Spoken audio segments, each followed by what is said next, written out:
Bismillahirrahmanirrahim.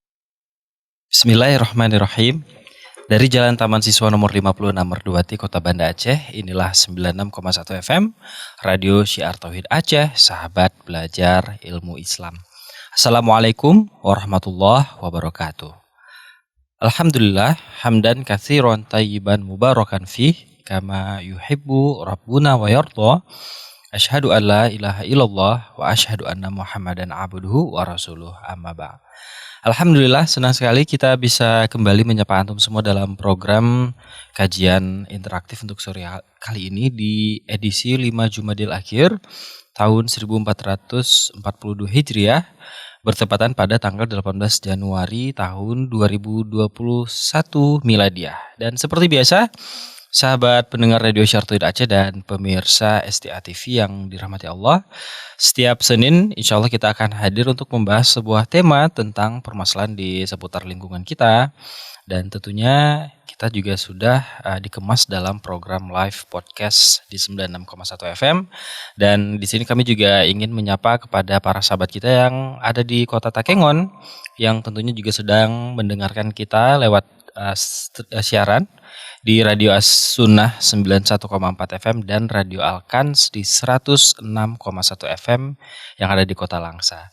Dan sebelum kita masuk pada pembahasan tema sore ini, kami mengajak partisipasi antum semua untuk bisa bergabung di 0852 77 32 3266 untuk via telepon, atau juga bisa mengirimkan pertanyaan melalui Facebook dan juga Instagram, atau juga boleh langsung SMS dan WhatsApp di nomor 0852 1414 2314. Seperti biasa sudah hadir guru kita yang tentunya akan siap membimbing kita di sebuah obrolan singkat, insya Allah penuh faedah. Ada Ustadz Haris Abu Naufal yang juga sudah di tengah-tengah kita di sini. Kita sapa beliau terlebih dahulu. Assalamualaikum Ustadz. Waalaikumsalam. Masya Allah, hari ini Ustadznya putih-putih semua nih Ustadz. Ustadz, hari ini kita mau bahas tema yang mungkin terlihat agak dingin ya Ustadz ya. Karena tema hari ini sesuai dengan arahan produser adalah saat itu engkau berjumpa dengan Rabbmu. Mungkin ini jadi banyak sekali pertanyaan yang dalam tentunya Ustadz ya. Dan kita pengen tanya dulu nih tentang kalau kita ngomongin soal tema kita dengan apa? Ini nggak jauh beda dengan ini nggak jauh-jauh kita bahas tentang masalah kematian ya Ustadz ya. Nah, kadang seperti ini Ustadz, di saat kita lagi termenung, menyendiri, memikirkan tentang kematian, terkadang kita merasa takut Ustadz. Dan rasanya belum siap. Apa yang harus Anda persiapkan? Nah, apakah itu bagian dari lemahnya iman dan seberapa pentingnya kita mengingat akan kematian ini Ustaz? Mungkin petunjuk. Baik, Masya Allah. Bismillahirrahmanirrahim. Alhamdulillah. Alhamdulillah hamdan katsira tayyiban mubarakan fih, mubarakan alaih kama yuhibbu rabbuna wa yarda. Wa usalli wa usallim ala nabiyina al-karim Muhammadin wa ala alihi wa ashabihi wa man tabi'ahum bi ihsanin ila yaumiddin. Saudara-saudaraku kaum muslimin dan kaum muslimat, sahabat pendengar Radio Syiar Tauhid Aceh 96,1 FM dan juga Radio Al-Kans yang ada di Langsa dan juga Radio As-Sunnah yang ada di Kota Takengon. Alhamdulillah, pada sore hari ini kita kembali bisa menyapa sahabat semuanya dari ruang dengar studio di Merduati Banda Aceh, dengan tentunya pembahasan-pembahasan yang dengannya kita berharap dengan pembahasan tersebut semakin tertanam rasa cinta kita kepada Allah Subhanahu wa taala dan semakin mengokohkan keimanan kita sehingga kita tutup kematian kita dengan hal yang dicintai dan diridhai oleh Allah Subhanahu wa taala. Amin ya rabbal alamin. Baik, mengenai kematian itu sendiri, Rasulullah sallallahu alaihi wasallam telah mengingatkan kita dalam hadisnya, Aktsiru dzikra hadhimul ladzat. Perbanyaklah oleh kalian untuk banyak-banyak mengingat pemutus-pemutus kenikmatan. Jadi apa saja kenikmatan yang didapatkan di dunia ini? nikmat punya keluarga, nikmat punya istri, nikmat punya anak-anak, kemudian nikmat punya harta benda dan yang semisalnya, itu semuanya akan putus dengan apa? Kematian. Nah, semua orang menyadari dia itu akan mati. Tidak ada satupun manusia yang dia tidak menyadari kalau dia akan mati. Bahkan komunis sekalipun yang tidak percaya dengan adanya Tuhan, mereka juga tahu dia akan mati. Namun, yang paling terpenting bagaimana seseorang mempersiapkan hari kematian tersebut. Terlebih kita sebagai seorang muslim menyadari idza jaa ajaluhum la yasta'khiruna sa'atan wa la yastaqdimun. Ketika datang ajal kepada seseorang, maka Allah tidak memajukan dan tidak dimundurkan sedikit pun. Ya, kullu nafsin dha'iqatul maut. Setiap yang memiliki nyawa pasti akan merasakan yang namanya kematian. Ini sesuatu yang pasti yang telah dikhabarkan oleh Allah Subhanahu wa taala dalam Al-Qur'an. Nah, ketika ada seorang hamba yang dia termenung dalam kesendiriannya atau terkadang melewati di masa hidupnya dia akan mati, kemudian dia merasa dia belum siap untuk bekal bertemu dengan Allah, ini sebenarnya adalah tanda daripada tanda keimanan seseorang itu sendiri. Nah, ketika itu datang orang-orang kepada Abu Hurairah radhiyallahu taala anhu dalam keadaan beliau sakit dan waktu itu Abu Hurairah menangis. Ya, kemudian ditanya oleh orang-orang yang hadir, "Ya Abu Hurairah, madza yabkika?" "Ya Abu Hurairah, apa yang membuat engkau menangis?" Kemudian kata Abu Hurairah radhiyallahu taala anhu, "Aku menangis bukan dikarenakan aku akan berpisah dengan dunia ini. Akan tetapi aku menangis liqillati zadi wa bu'du safari. Aku menangis karena sedikitnya bekal yang telah kupersiapkan untuk bertemu dengan Allah. Ya, sementara perjalanan yang akan kutempuh itu sangat panjang. Dan aku tidak mengetahui di mana di antara dua tempat tersebut yang akan kumasuki. Apakah aku masuk ke dalam surga ataukah aku masuk ke dalam neraka?" Tidaklah muncul dari seorang Abu Hurairah radhiyallahu taala anhu dikarenakan bentuk ketakut atau rasa takut yang tertanam dalam hatinya karena sedikitnya bekal yang telah beliau persiapkan, dan sementara secara hakikatnya Abu Hurairah radhiyallahu taala anhu beliau menghafal ribuan hadis dari Nabi sallallahu alaihi wasallam. Bahkan sebagian besar waktu umur yang beliau lewati adalah berkhidmat kepada hadis Nabi, duduk di majelis Nabi sallallahu alaihi wasallam. Tetapi ini adalah bentuk daripada rasa takut seorang hamba pada dirinya. Kalau dia adalah sesuatu yang seakan-akan masih sangat sedikit sekali bekal yang dia persiapkan. Sebaliknya, orang-orang yang hatinya lalai, orang-orang yang dia tertipu dengan sedikit amalannya, dia merasa bahwasannya apa yang telah dilakukannya sudah sangat banyak. Saya sudah ini, saya sudah ini, saya sudah itu. Dan yang semisalnya, ya daripada hal-hal yang terkadang perbuatan tersebut tidak membuat dia takut akan kematian. Iya, tidak merasa takut ketika malaikatul maut mencabut nyawanya dan kemudian berpindah jasad dan ruhnya dari alam dunia ke alam barzakh. Dia akan bersendirian dalam kuburnya, akan mendatanginya malaikat. Ya, hal-hal yang seperti ini yang bagi orang-orang yang beriman ini merupakan sesuatu yang sangat mengerikan. Sehingga sesuatu yang mengerikan tersebut dia persiapkan dengan amalan-amalan kebajikan. Tapi justru sebaliknya orang-orang yang tadi sudah tidak memiliki rasa takut. Kenapa? Karena Allah telah mencabut rasa takut dari kalbunya dikarenakan banyaknya dosa maksiat yang dia lakukan. Nah, tamam Ustaz. Mungkin kita bisa bilang hari ini agak sedikit melo Ustaz ya. Nah, kita hari ini melihat Ustaz di Indonesia. Kita banyak melihat hari ini musibah yang terjadi selama 2 minggu belakangan, baik itu bencana alam, kemudian jatuhnya pesawat, disusul dengan gempa bumi, sampai dengan banjir. Nah, tentunya dari musibah-musibah yang Allah berikan ini, apakah kita bisa mengetahui Ustaz ciri-ciri seseorang itu mati dalam keadaan husnul khotimah? Baik.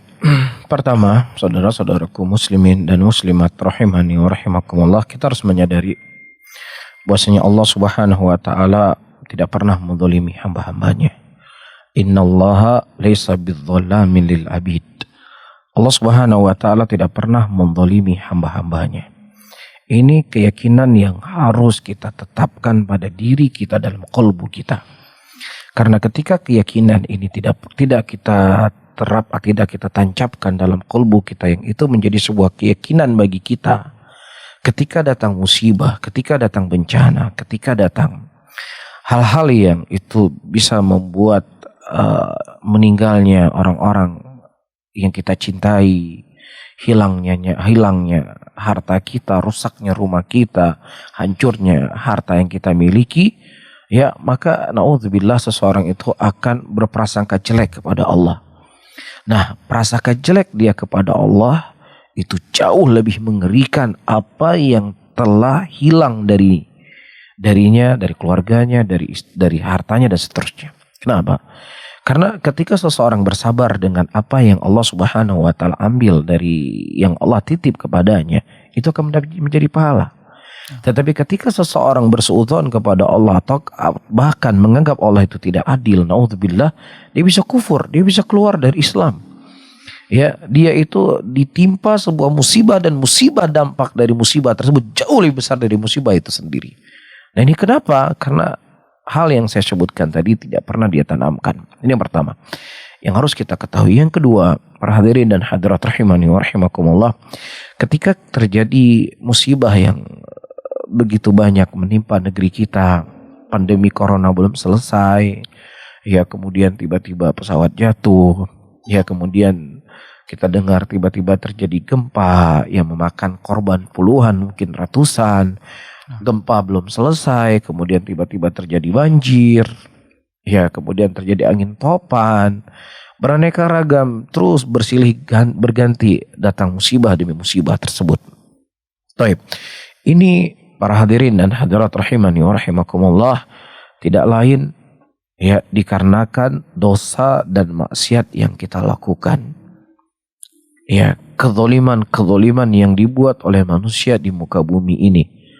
Allah Subhanahu wa taala menyebutkan sebuah ayat di dalam Al-Qur'anul Karim, "Dhaharal fasadu fil barri wal bahr bima kasabat aydin nas liyudhiqahum ba'dal ladzi 'amilu la'allahum yarji'un."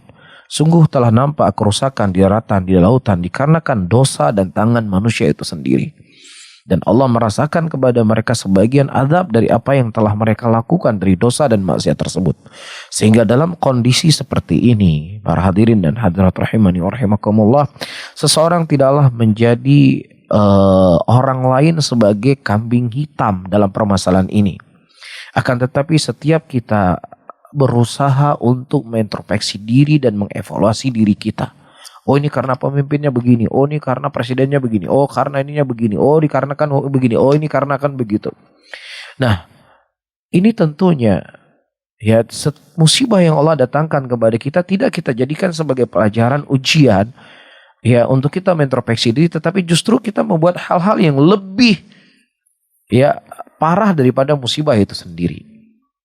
Kita lihat bagaimana Nabi Allah Adam alaihissalam, ya sebagai bapaknya manusia, bapaknya para nabi dan bapak seluruh manusia, ketika beliau mendapatkan ujian dengan diturunkan dari surga bersama istri beliau Hawa alaihissalam, beliau berdoa, Rabbana zalamna anfusana wa illam taghfir lana wa tarhamna lanakuna minal khasirin. Ya Rabb kami telah menzalimi diri kami. Kalau seandainya Engkau tidak mengampuni dosa kami dan memaafkan kami, ya Allah, maka niscaya kami akan menjadi orang-orang yang merugi. Nabi Adam alaihissalam, beliau tidak mengatakan, wah ini iblis, gara-gara iblis ini menggoda saya ini. Kalau enggak kan begini, enggak begitu. Saya enggak, dan beraneka ragam, tidak. Tapi justru beliau mengatakan, saya telah menzalimi diri saya sendiri. Ini seorang nabi. Ya, ini sebagai manusia yang diciptakan oleh Allah Subhanahu wa taala dan merasakan bagaimana nikmatnya surga Allah, dan malaikat diperintahkan untuk sujud kepadanya. Akan tetapi beliau mengatakan ini dikarenakan kezaliman saya. Nah, begitu juga Nabi Yunus alaihissalam, ketika beliau ditelan oleh ikan, kemudian dibawa ke tengah lautan yang sangat gelap gulita. Apa yang beliau katakan? La ilaha illa anta subhanak inni kuntu minadh dhalimin. Tidak ada ilah yang berhak disembah kecuali hanya Engkau ya Allah, dan kami termasuk orang-orang yang zalim. Ya, nah Nabi, Rasul, yang mereka sebenarnya adalah orang yang jauh dari kezaliman, yang jauh dari dosa, yang jauh dari maksiat. Tetapi ketika mereka mendapatkan musibah, mereka mengatakan kami adalah orang-orang yang zalim. Nah kemudian siapa kita? Yang keseharian kita penuh dengan dosa, keseharian kita penuh dengan maksiat, keseharian kita penuh dengan ketidakkeadilan, kezaliman dan yang semisalnya. Kemudian ketika Allah datangkan musibah, ya justru kita menyalahkan fulan, menyalahkan alan. Nah, tetapi hendaknya kita menyalahkan diri kita sendiri karena kita ikut terlibat di situ. Iya, mungkin mungkin seseorang bisa saja dia tidak berbuat dosa, tidak berbuat maksiat. Iya, akan tetapi bisa saja dia punya anak, anaknya tidak dijaga sehingga anaknya berbuat maksiat dan yang semisalnya. Sehingga yang paling terpenting ketika terjadi musibah-musibah seperti ini, ya hendaknya setiap kita seorang muslim dan seorang muslimah untuk bertaubat kepada Allah Subhanahu wa taala. Karena tidaklah Allah mendatangkan ayat-ayatnya, tanda-tanda keagungan dan kebesarannya untuk menakut-nakuti kita. Ada nggak rasa takut pada diri kita? Wa ma nursilu bil ayati illa takhwifa, kata Allah. Dan tidaklah kami mengutus mendatangkan ayat-ayat kami, tanda-tanda kebesaran dan keagungan kami, kecuali untuk menakut-nakuti mereka. Ada nggak rasa takut pada manusia hari ini? Rasa takut dengan berbuah, dia bertaubat, beristighfar kepada Allah Subhanahu wa taala. Sehingga ketika manusia itu bertobat, Allah berjanji dalam Al-Qur'an, Allah tidak akan pernah mengadab suatu kaum ya wahum yastaghfirun, selama mereka mau beristighfar kepada Allah Subhanahu wa taala. Inilah yang perlu diberikan kesemangatan, motivasi kepada muslimin. Ayo kita bertobat kepada Allah. Ayo kita perbanyak beristighfar. Ya, hari ini kita mendengar bencana datang di sana. Ya, besok sebelumnya kita mendengar bencana datang di sana. Ya, tetapi kita jangan pernah merasa aman kalau seandainya kita hidup di tengah-tengah dosa dan maksiat. Apa kata Allah? Takutlah kamu dengan kezaliman yang itu tidak hanya menimpa orang-orang zalim saja di antara kalian. Terkadang orang-orang yang mereka tidak terlibat dengan dosa, dia bisa terjatuh dalam atau dia bisa mendapatkan musibah tersebut. Dan kemudian bagaimana ciri-ciri orang-orang yang mereka meninggal dalam keadaan husnul khotimah? Tentunya orang yang mereka meninggal dalam keadaan husnul khotimah, orang-orang yang mereka hidup dalam keadaan ketaatan kepada Allah Subhanahu wa taala dan dia menutup kehidupannya ini, menyambut kematiannya juga di atas istiqomah, di atas agama Allah Subhanahu wa taala. Bisa saja mungkin dia meninggal di tempat tidurnya, bisa saja mungkin dia meninggal sedang berniaga, berjualan, mencari nafkah untuk istrinya. Atau bisa saja dia meninggal dalam keadaan tidur. Ya, yang penting selama seseorang itu hidup dalam keadaan istiqomah, sebelum ajalnya datang dia tetap dalam keadaan demikian, maka itulah tanda-tanda seseorang itu dalam keadaan husnul khatimah insyaallah. Nah. Ustadz, Ana pengen dengar penjelasan dari Ustadz sendiri tentang bagaimana hakikat perjalanan kita di akhirat. Baik, saudara-saudaraku muslimin dan muslimat, sahabat pendengar Radio Syiar Tauhid Aceh 96,1 FM. Tentunya perjalanan kehidupan manusia itu sangatlah panjang. Ya.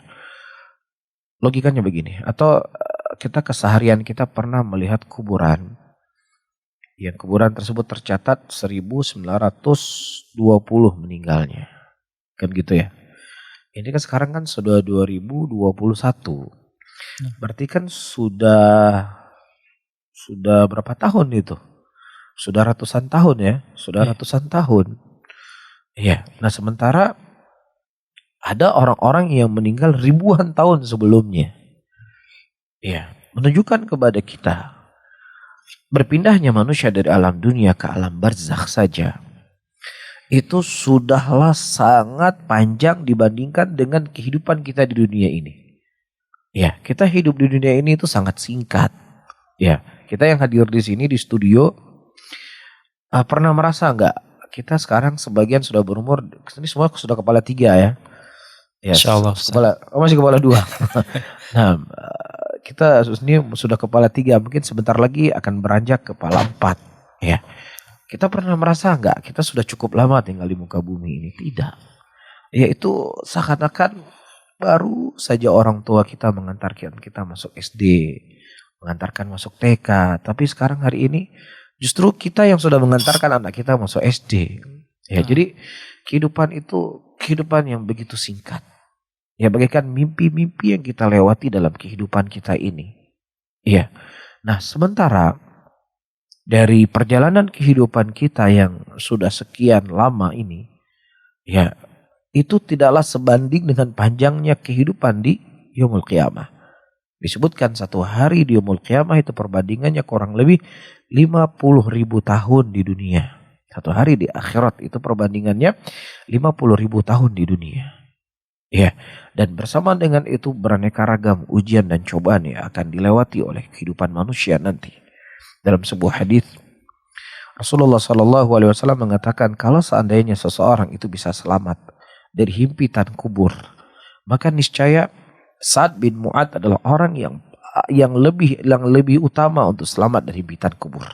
Ketika seseorang berpisah dari ruh dengan badannya, kemudian dimasukkan ke dalam kuburnya, disitulah manusia akan dihimpit dalam kuburnya tersebut.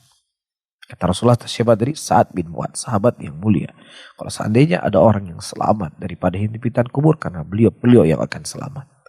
Kemudian kita akan didatangi oleh malaikat. Ya, tentunya ini sesuatu yang sangat mengerikan dalam kehidupan kita. Ya, ditanya oleh malaikat, man rabbuk wa man nabiyyuk wa madinuk. Ya, ini pertanyaan itu saja sudah sangat mengerikan. Ya, orang-orang yang mampu untuk menjawab pertanyaan tersebut, maka Allah akan bukakan kepadanya pintu surga dan dia akan melihat surga. Ini tempat duduk kamu di akhirat kelak. Maka orang yang seperti ini disebutkan seakan-akan ya proses waktu dia tinggal di dalam kubur tersebut, di dalam barzakh, seperti malam pengantin baru.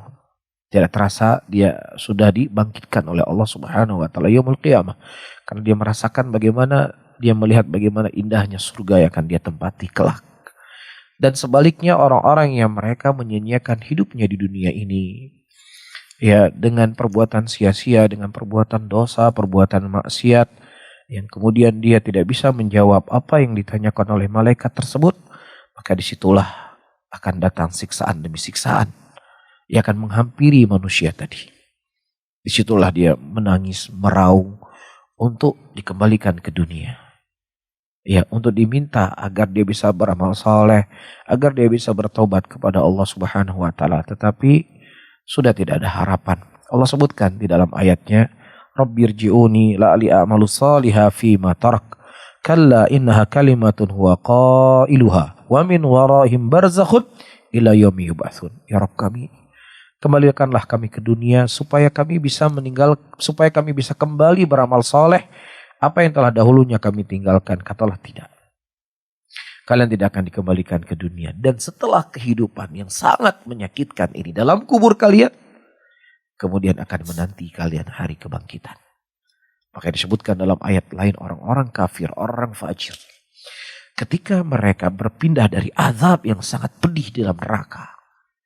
Iya, kalau seandainya diperdengarkan bagaimana jeritan orang-orang yang diazab dalam neraka, tidak ada makhluk, tidak ada manusia yang berjalan di muka bumi ini. Karena saking ngerinya suaranya. Nah, suara yang terdengar dari jeritan kubur, kalau terdengar itu bisa mematikan orang lain. Maka bagaimana dengan orang yang disiksa tersebut? Dengan sakitnya siksaan dia dalam kubur tersebut, ketika Allah membangkitkan, dia berkata celaka kita. Kenapa dia mengatakan celaka? Seharusnya kan seseorang sudah bebas ya dari adab kubur ya. Ya udah selamat. Enggak, mereka mengatakan celaka. Kenapa? Karena dia akan berpindah dari azab yang pedih ya kepada azab yang lebih pedih dan lebih dahsyat. Di mana? Dalam nerakanya Allah. Teman-teman semuanya, sahabat pendengar Radio Siar Tauhid Aceh 96,1 FM. Kita hidup di dunia ini hanya sesaat saja dibandingkan dengan panjangnya hidup kita di akhirat kelak. Oleh karena itu, ya, pergunakanlah waktu yang sangat singkat ini. Karena itu akan berdampak dengan baik dan tidak baiknya kehidupan kita di yaumul qiyamah kelak. Allah tidak meminta kepada kita banyak. Dan itu pun manfaatnya tidak kembali kepada Allah. Itu semuanya kembali kepada kita. Kalau kita melihat dari syariat Allah Subhanahu wa taala, hukum asal daripada apa yang ada di muka bumi ini halal untuk kita makan. Apa saja kita halal untuk kita makan. Kecuali datang dalil yang di sana Allah mengharamkannya. Apa misalnya Allah haramkan khamar, Allah haramkan makan babi, Allah haramkan makan anjing, Allah haramkan makan binatang buas dan beberapa hal yang lainnya dikecualikan. Tetapi kebanyakan dari perkara antara halal dengan haram itu halalnya lebih banyak. Iya, dan begitu juga ketika seseorang melakukan perkara yang haram, yang diharamkan oleh Allah, dia tidak hanya mendapatkan dampak jelek impact kembali kepadanya, bukan hanya di yaumul qiyamah, tetapi di dunia dia sudah merasakan. Dia sudah merasakan bagaimana rusaknya tubuhnya dengan narkoba. Dia bisa merasakan bagaimana rusak keluarganya, rumah tangganya dengan narkoba.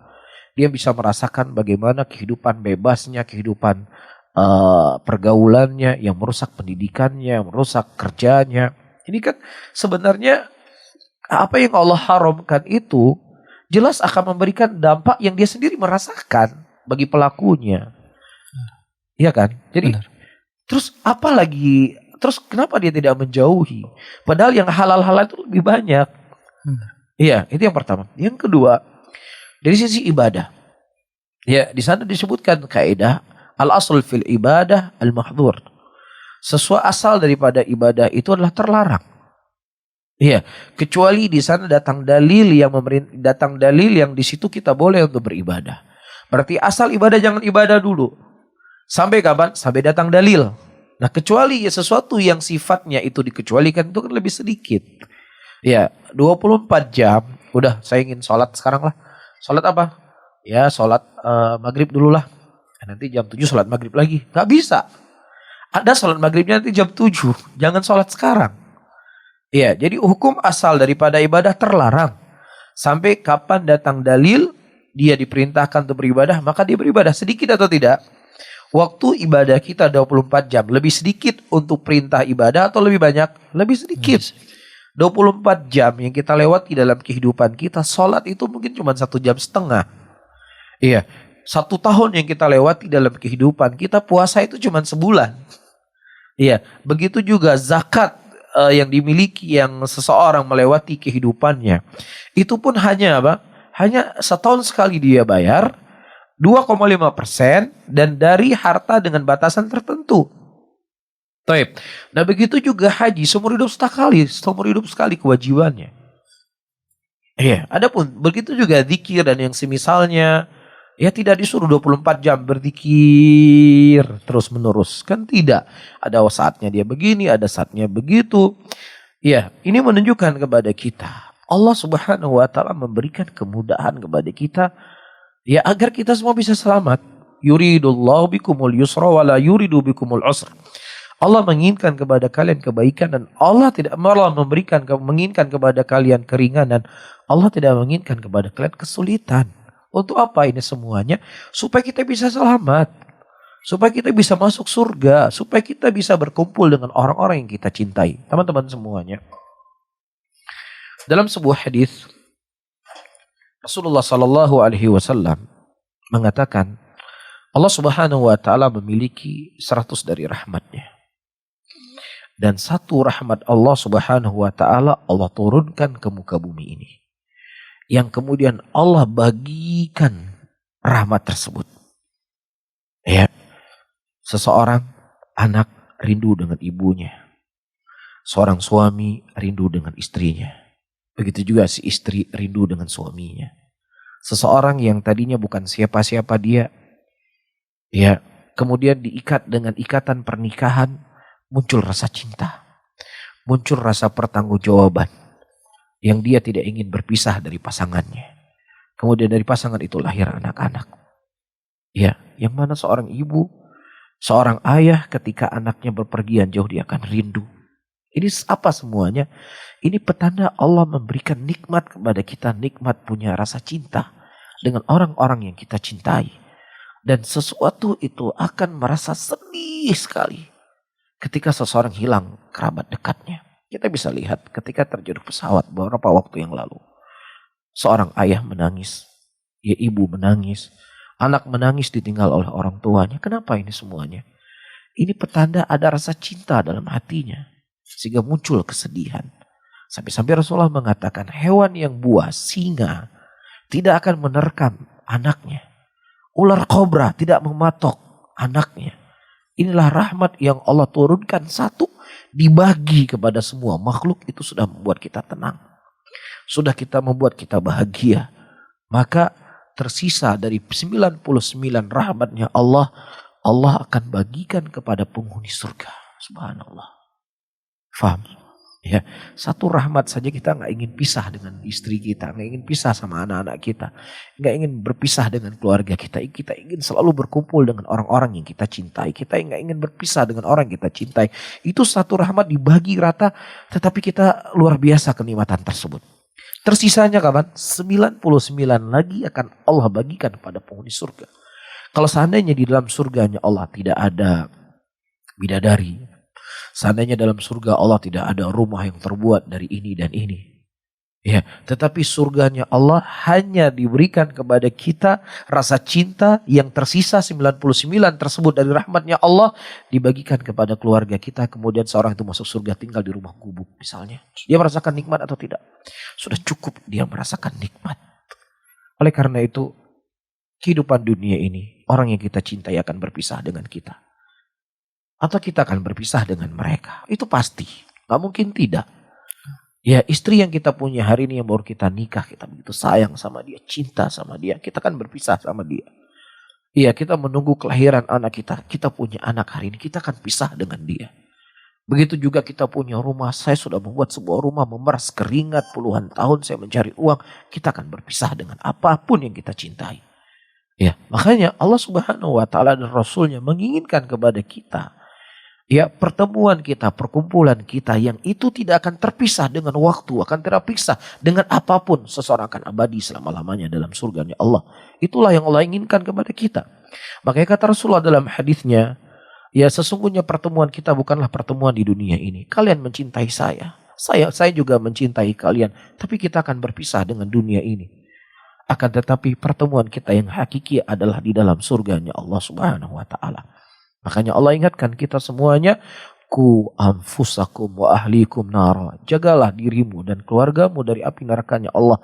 Ketika Anda merasakan nikmatnya punya keluarga, berkumpul dengan orang-orang yang Anda cintai hari ini, dan Anda tidak mau berpisah dengan mereka, maka ya berusahalah, jagalah mereka dari api nerakanya Allah, karena tersisa daripada 99 rahmat tersebut akan Allah bagikan kepada penghuni surga, sehingga tidak ada lagi rasa hasad, tidak ada lagi rasa dengki. Seseorang hidup dengan kebahagiaan di dalam surganya Allah Subhanahu wa taala. Dan kita bermohon dan meminta kepada Allah agar Allah jadikan kita sebagai penghuni surga dan bisa berkumpul dengan orang-orang yang kita cintai di dalam surganya Allah Subhanahu wa taala. Amin ya rabbal alamin. Menyentuh sekali Ustadz, nasihat dari Ustadz yang juga sudah tadi kita dengarkan sama-sama. Dan kita juga pengen mendengarkan beberapa permasalahan atau pertanyaan yang tentunya datang dari sahabat kita. Itu kita masih menunggu di 0852 7732 3266. Dan untuk yang ingin menghubungi kita via WhatsApp juga langsung kita tunggu di 0852 14 14 23 14. Dan beberapa pertanyaan juga sudah masuk. Kita bacakan Ustadz. Assalamualaikum. Waalaikumsalam. Saya Ruslan di Banda Aceh Ustadz. Seperti yang kita ketahui, kematian pasti akan dialami oleh semua manusia. Yang ingin saya tanyakan, apakah kematian yang dialami oleh seorang hamba ada memiliki tanda-tanda sebelum dia wafat? Wallahu a'lam bishawab. Sepengetahuan yang saya ketahui, tidak ada di sana tanda-tanda seseorang itu akan meninggal atau yang semisalnya. Karena perkara meninggalnya seseorang itulah perkara gaib. Tidak ada yang mengetahui kecuali hanya Allah Subhanahu wa taala. Allah mengatakan di dalam ayatnya, wa ma tadri nafsum madza taksibu ghada wa ma tadri nafsum bi ayyi ardin tamut. Tidak ada jiwa yang mengetahui ya apa yang akan terjadi besok, dan juga tidak ada jiwa yang mengetahui di mana dia akan mati. Karena inilah perkara gaib, tidak ada satupun yang mengetahui kecuali yang memiliki zat ilmu gaib itu sendiri, yaitu Allah Subhanahu wa taala. Namun ada di sana beberapa hal yang disebutkan oleh Nabi Shallallahu alaihi wasallam, ya. Misalnya seseorang ketika dia akan diwafatkan oleh Allah, maka dia akan digerakkan untuk berjalan di sebuah tempat dalam perjalanan safarnya. Ya. Hal-hal demikian dikhabarkan secara umum oleh Nabi Shallallahu alaihi wasallam, atau adanya firasat seseorang, yang mana Rasulullah mengatakan firasatul mu'min haq. Firasatnya seorang mukmin itu adalah hak, ada, bisa terjadi. Ya, dan ini adalah gambaran-gambaran umum saja. Tetapi ada pun secara pasti, karena banyak orang yang mereka safar juga mereka akan pulang ke negerinya, pulang ke rumahnya, justru dia sering safar tapi juga meninggal di rumah dan semisalnya. Akan tetapi ini merupakan isyarat-isyarat dari Nabi Shallallahu alaihi wasallam, seseorang ketika dia melakukan perjalanan safar, maka tentunya akan banyak hal-hal yang akan menghampiri dirinya. Ya, di antaranya mungkin dia bisa akan mati dalam safarnya, kemungkinan dia akan mati dalam safarnya, sehingga dia hati-hati dalam safar. Karena dalam safar itu kan ya pasti orang suami dia safar jauh dari istrinya, mungkin banyak hal-hal yang akan terjadi di dalam safarnya, maka dia menjaga diri. Karena bisa saja safar itu merupakan Allah mengantar dia untuk kematiannya. Nah, Allah alam shawab. Mungkin ini juga sedikit menyambung Ustadz dengan pertanyaan sebelumnya dari yang sudah bertanya tadi Ustadz. Katanya gini Ustadz, Ana ingat sekali di masa sekolah di pelajaran fikih ada pembahasan tentang beberapa hari sebelum kematian. Tepatnya 7 hari sebelum kematian ujung kaki itu akan merasa kesakitan dan semisalnya. Apakah ini benar ada di dalam hadis dan Al-Quran tentang hal seperti ini Ustaz? Wallahu alam, saya tidak pernah tahu. Wallahu alam, cuman nas ayat Al-Quran yang muhkam itu menyebutkan tidak ada jiwa yang mengetahui seseorang itu akan meninggal. Ya, tetapi yang paling terpenting, ya kita itu pasti akan mati. Itu paling terpenting yang harus kita ketahui. Kematian dia tidak mengenal umur. Kematian tidak mengenal sakit. Kematian tidak mengenal apapun. Tetapi yang paling terpenting setiap hari kita mawas diri untuk menjauhi dari dosa-dosa dan maksiat-maksiat. Jangan sampai ya seperti yang dikhabarkan seseorang itu akan meninggal bagaimana kebiasaan hidupnya. Kalau memang kebiasaan hidupnya Allah orang yang rajin sholat, rajin ibadah, mudah-mudahan dia matinya dalam ibadah. Tapi kalau seandainya kesehariannya dalam dosa, dalam maksiat, ya maka na'udzubillah seseorang itu mati bagaimana kebiasaannya. Jadi sering kita melihat berita seseorang kedapatan di kamar hotel dalam keadaan tidak memakai busana, ya dengan wanita, dengan narkoba di ruangannya, kemudian di situ Allah mencabut nyawanya, na'udzubillah. Ya, ini adalah sesuatu yang kita khawatir dan kita harus terus beristighfar kepada Allah Subhanahu wa taala. Ya jangan sampai seseorang itu terjadi apa yang telah terjadi dari orang-orang yang ada di sekitarnya. Tapi harus dia selalu mewaspada dirinya, selalu taat kepada Allah, selalu istiqamah, menjauhi apa yang dilarang oleh Allah. Mudah-mudahan dalam kondisi seperti itulah dia akan meninggal. Nah. Di balik Ruslan, kita masih terus menunggu pertanyaan yang masuk di SMS atau juga WhatsApp ya. Langsung di 0852 1414 2314 dengan pembahasan saat itu engkau berjumpa dengan Rabbmu. Nah, mungkin banyak sekali permasalahan-permasalahan yang mungkin sampai saat ini belum terpecahkan. Nah, ini tentu saja kesempatan buat antum semua untuk bisa bergabung dan langsung bertanya dengan Ustadz Haris Abu Noval. Kita tunggu di 0852 77 32 3266. Kita ulangi di 0852 77 32 3266. Sambil kita menunggu, ini ada beberapa pesan yang tentunya kita akan bacakan lagi yang juga sudah masuk dari WhatsApp. Nah, ini ada Umi Izah Ustadz di Magelang. Assalamualaikum Ustadz. Waalaikumsalam warahmatullahi wabarakatuh. Izin Ana ingin bertanya, bagaimana cara seorang istri tetap berbakti kepada suami yang sudah meninggal?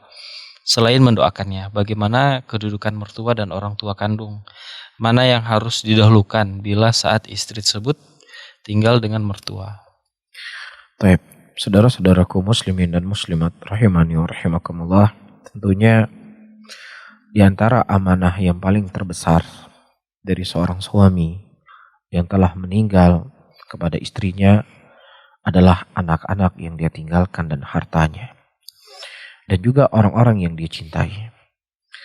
Tentunya jelas bentuk kita berbuat baik kepada orang yang telah mendahului kita, seorang istri ditinggal oleh suaminya, maka dia didik anak suaminya di atas ketaatan kepada Allah, ya di atas istiqomah di jalannya Rasulullah Sallallahu Alaihi Wasallam. Berikan perhatian kepadanya, didik dia di atas agama Allah supaya dia menjadi orang-orang yang istiqomah di jalan Allah. Begitu juga harta yang dimiliki oleh suaminya tersebut, dia pergunakan kepada hak-hak yang telah diatur dalam syariat.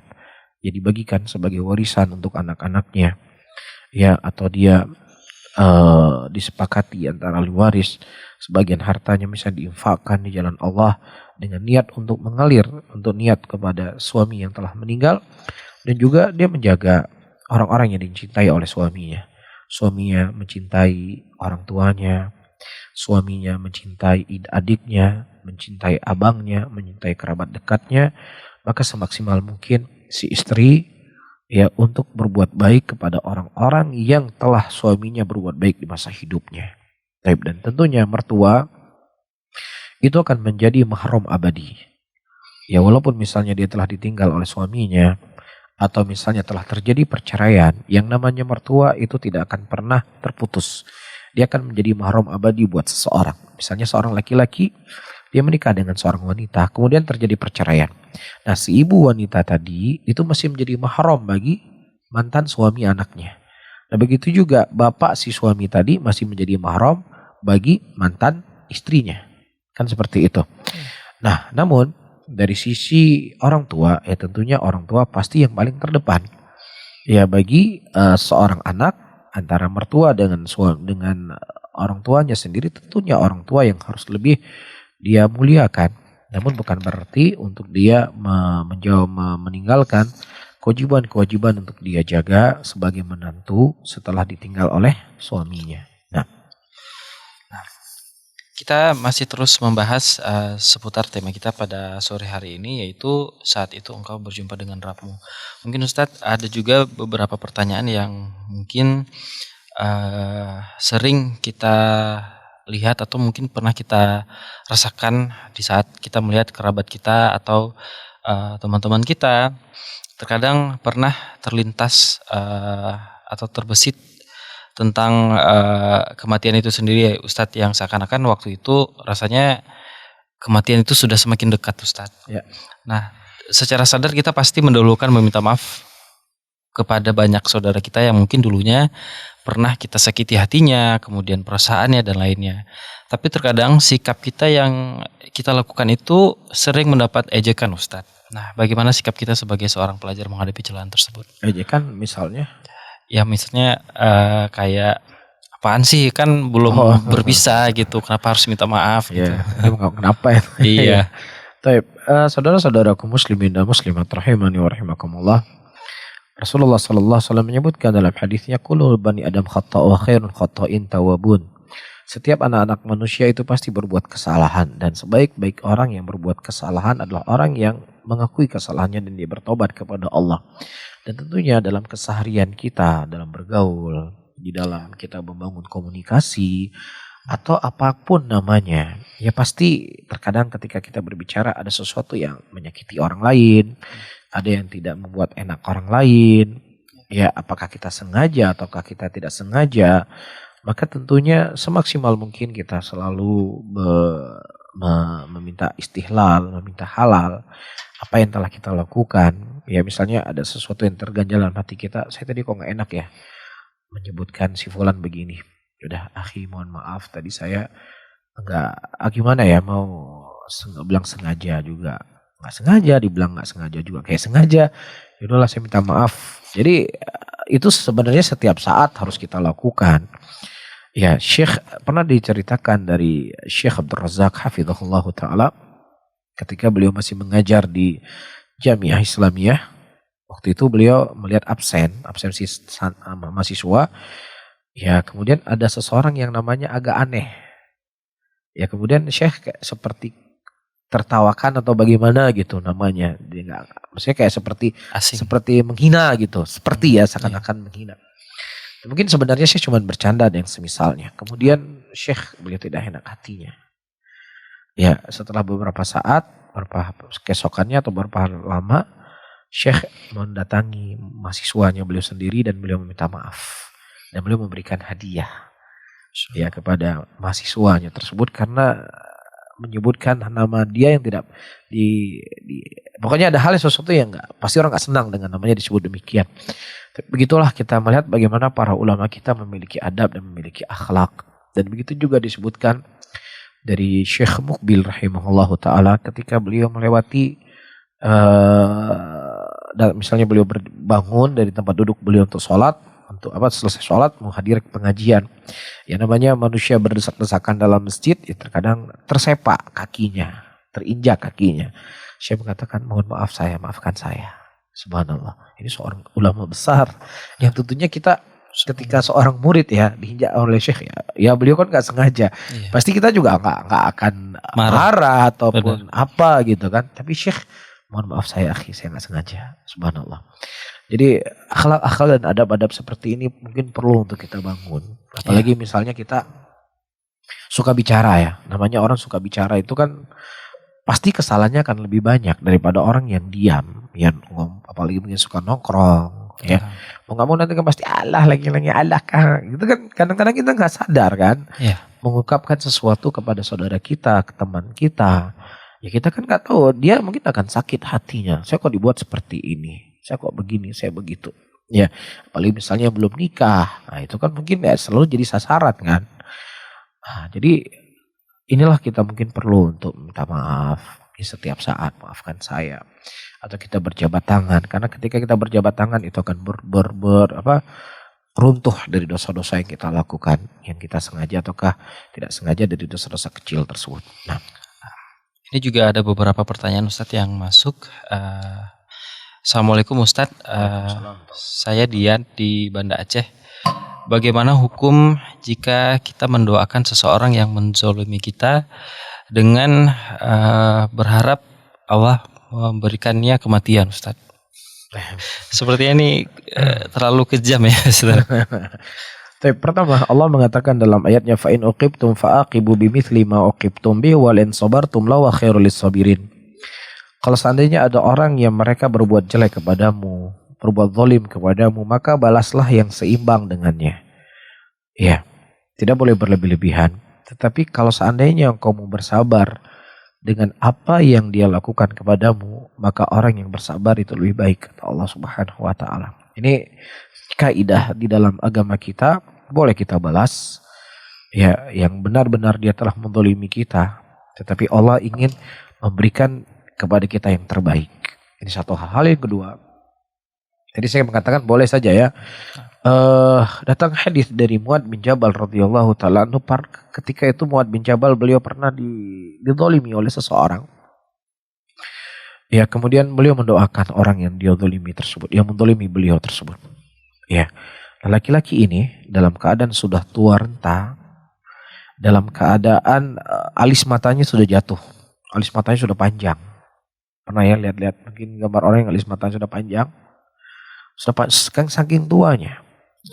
Laki-laki ini kerjaannya ya di masa tuanya tersebut yang seharusnya dia banyak beribadah, banyak mendekatkan diri kepada Allah, tapi justru dia berdiri di pinggir jalan mengganggu wanita-wanita yang lewat di pinggir jalan. Dan dia terkena dari doanya siapa? Doanya Muad bin Jabal radhiyallahu taala anhu. Oleh karena itu wattaqu da'watul madlum fa innahu laisa bainahu wa bainallahi hijab. Takutlah kau dari doa orang-orang yang terzalimi, karena tidak ada di antara doa orang terzalimi dengan Allah itu ada hijabnya. Allah akan kabulkan doa tersebut. Ya, jadi kita harus berhati-hati. Tapi kalau seandainya kita mau bersabar atau kita ingin berdoakan dia untuk mendapatkan hidayah dari apa yang telah dia zalimi kita, maka itu hal lebih baik. Tapi kalau seandainya pun kita ingin mendoakan, maka telah datang ayat atau telah datang nas dari athar dari sahabat Nabi Shallallahu Alaihi Wasallam. Nah, terakhir nih Ustadz, mungkin yang ingin kita tanyakan dengan Ustadz, bagaimana Ustadz penjelasan hadis tentang ada seorang hamba yang membawa dosa sepanjang mata memandang, tetapi Allah ampun dengan sebuah kartu yang bertuliskan kalimat tauhid, dan benarkah dengan bertauhid itu bisa membuat seseorang hamba bisa selamat di akhirat? Dan maksud dari tauhid yang bisa membuat seseorang selamat dari akhirat itu yang seperti apa Ustadz? Taib, saudara-saudaraku muslimin dan muslimat rahimani wa rahimakumullah. Taib, kita ketahui bahwasanya orang yang bertauhid, yang mana dia tidak menyekutukan Allah Subhanahu wa taala, tidak berbuat syirik kepada Allah dan beribadah hanya kepada Allah Subhanahu wa taala, maka orang-orang tersebut tidak akan kekal di neraka selama-lamanya. Bisa saja seseorang itu diadab dalam neraka dikarenakan dosa dan maksiat yang dilakukan. Namun, orang yang memiliki iman walaupun sebesar biji sawi, maka pasti dia akan diangkat ke dalam surga. Sebagaimana disebutkan hadis-hadis yang sangat banyak dari Nabi Shallallahu Alaihi Wasallam, dan pengkhabaran yang datang dari Nabi ini justru bukanlah menjadi alasan bagi kita. Ya, kalau seandainya pun saya berbuat dosa, kan nanti kalau saya seorang muslim kan saya akan masuk surga juga. Cuman masalahnya satu hari di akhirat itu 50.000 tahun di dunia. Iya, kalau seandainya kita divonis tinggal di neraka satu hari, itu 50.000 tahun, kuat nggak? Iya, terkadang kita cuma duduk di masjid, mendengar kajian 40 menit, dengan ruangan ber-AC, dengan alat ambal yang tebal, ya cuma sekedar duduk, kita nggak betah. Ya, atau misalnya lagi mati lampu di rumah, AC nggak hidup, kipas angin nggak bisa hidup, kita udah nggak betah tinggal di rumah, panas, lain sebagainya. Iya, nah apalagi neraka. Jadi justru bukan hadis-hadis yang datang seperti ini bukanlah sebagai peluang untuk kita berbuat dosa. Tetapi hadis-hadis yang seperti ini seharusnya bagi orang yang berakal. Allah Rabbul Alamin. Iya, yang rahmat, yang begitu luas kasih sayangnya. Ya, kita berbuat dosa kepadanya, kita berbuat maksiat kepadanya, kita berbuat kezaliman kepadanya.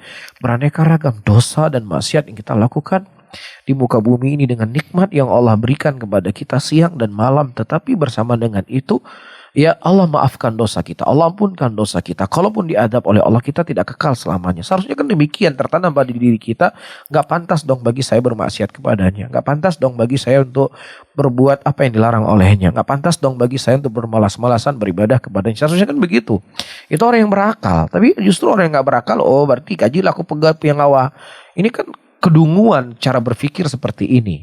Jadi hadis-hadis yang datang dari Nabi, orang-orang yang mereka memiliki iman sebesar biji sawi, mereka tidak akan kekal di neraka selama-lamanya. Bisa Allah masukkan dia dalam surga tanpa diadab, atau bisa saja Allah mengadabnya, akan tetapi pada waktunya dia akan keluar dari nerakanya Allah Subhanahu wa taala. Nah, Ustaz, sebelum kita akhiri obrolan kita pada sore hari ini, mungkin ada pesan atau nasihat sebagai motivasi sekaligus evaluasi yang bisa Ustaz sampaikan kepada kita semua, terlebih untuk pendengar kita di 96,1 FM.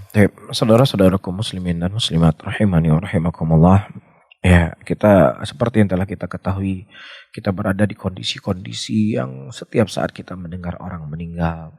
Ya mungkin ini sesuatu yang belum pernah kita dengar sebelumnya. Si fulan meninggal, si fulan meninggal, si alan meninggal. Hari ini kita berbicara di studio ini. Oh, telah meninggal sekian orang ketika jatuh pesawat. Ingatlah suatu saat pasti orang akan menceritakan. Saya kemarin ketemu Iqbal.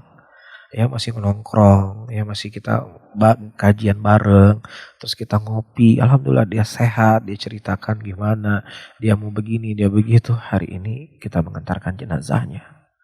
Begitu juga suatu saat orang akan menceritakan saya. Ya saya ketemu Haris kemarin di sini. Hari ini dia sudah meninggal. Kami baru saja menguburkan dia. Ini pasti akan terjadi bagi kita. Ya, apakah kejadiannya besok, ataukah minggu depan, ataukah bulan depan? Yang namanya kematian pasti akan mendatangi kita. Kemanapun kita lari, kematian itu akan mengejar kita. Oleh karena itu, pergunakanlah waktu sebaik mungkin. Pergunakanlah apa yang telah Allah berikan kepada kita ini untuk mengumpulkan sebanyak mungkin kebaikan. Karena kita tidak tahu mana kebaikan yang akan bisa menyelamatkan kita dari nerakanya Allah. Ya, dan Kita selalu berdoa dan memohon kepada Allah agar Allah selalu memberikan kecintaan dalam hati kita kepada Allah.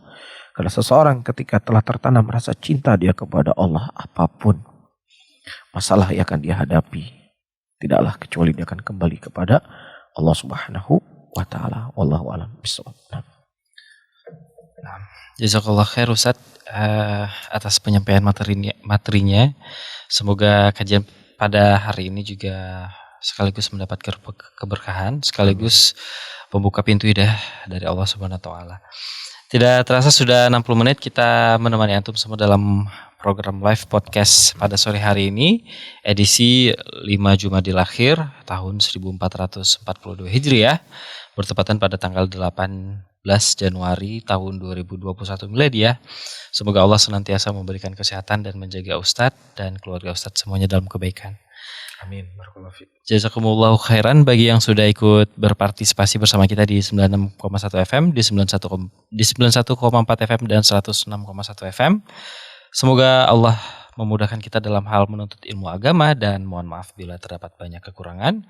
Kami akhiri kajian sore hari ini dengan mengucapkan subhanakallahumma wa bihamdik asyhadu an la ilaha illa anta astaghfiruka wa atubu ilaik. Assalamualaikum warahmatullahi wabarakatuh.